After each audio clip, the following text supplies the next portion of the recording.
नाज़रीन, खिपरो में पढ़ाई की उम्र में ब मासूम भाइर जुतियों पॉलिश करे पेट गुज़र कन था। उन हवाले से रिपोर्ट कर रहा है असद शाह। खिपरो वासी चाचे मोहन लाल जे हिनन मासूमन जे दिल में भी सवे हसरतूं आहिनि।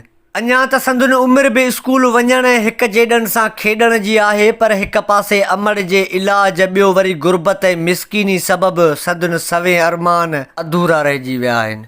अहिड़िन हालातुनि हूंदे बि सवे अरमान सांढे नंढड़ो अमृत ऐं प्रदीप कुमार हमालिया जेॾो हौसलो रखंदे पंहिंजे पीरसन पीउ जो सहारो बणियल आहिनि। असांखे पढ़ाई जो शौक़ु आहे, मजबूरी आहे, इन करे जुतियूं सिबूं पिया ऐं असांजी माउ जी तबियत सही आहे कोन, इन करे वॾेरा माण्हू जेके ईंदा आहिनि उन्हनि खां पॉलिश जो पुछी हिते खणी ईंदा आहियूं। बाबा गॾु मदद कराईंदो आहे, पॉलिश कंदा आहियूं। अमृत कुमार जीअं संदुसि नंढड़े भाउ प्रदीप जे दिल में बि केतिरियूं ई हसरतूं आहिनि। मां बाबा बिने जाम भाईंदा भला तोखे पढ़ाइयूं पढ़ी वॾो थी छा थींदे?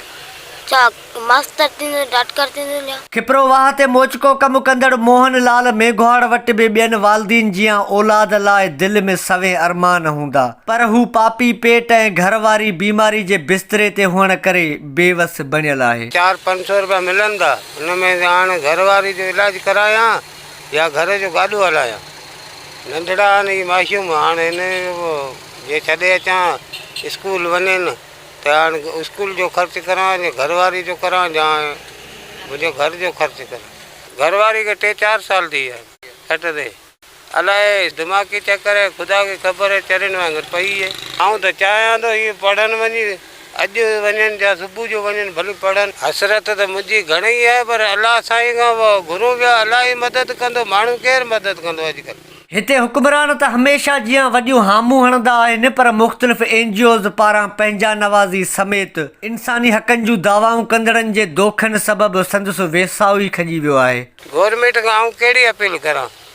उहो असांजे NGO वारा लिखे विया, हिन जी दवा जा पैसा चई थो की दवा जा पैसा ॾींदासूं, नलको ॾींदासूं, हर शइ ॾींदासूं। असांखे त कुझु कोन्हे, जेके सरिया था हुनखे नलका बि मिलिया। प्रोजे सरंद माण्हुनि खे ऐं जेको आहे सो इंतिज़ामिया खे इहा अपील कंदासीं त हे मोइन जहिड़ा हिते जे इलाइक़े में सवे ग़रीब मिसकिन माण्हू आहिनि, ख़ानदान आहिनि, जेको आहे सो उनजी ॾुखी ज़िंदगी जेका गुज़रे पई, उन्हनि जी जेको आहे सो परगोर लधी वञे। ज़रूरत इन ॻाल्हि जी आहे त शाहूकार सिंध जे हिन धरती धणी पोरियत मोहन लाल जे मासूम बचनि जे हथनि में कलम ॾेई खेनि स्कूल मोकिलियो वञे, जीअं हू तालीम जहिड़े ज़ेवर खां महरूम न थी सघनि।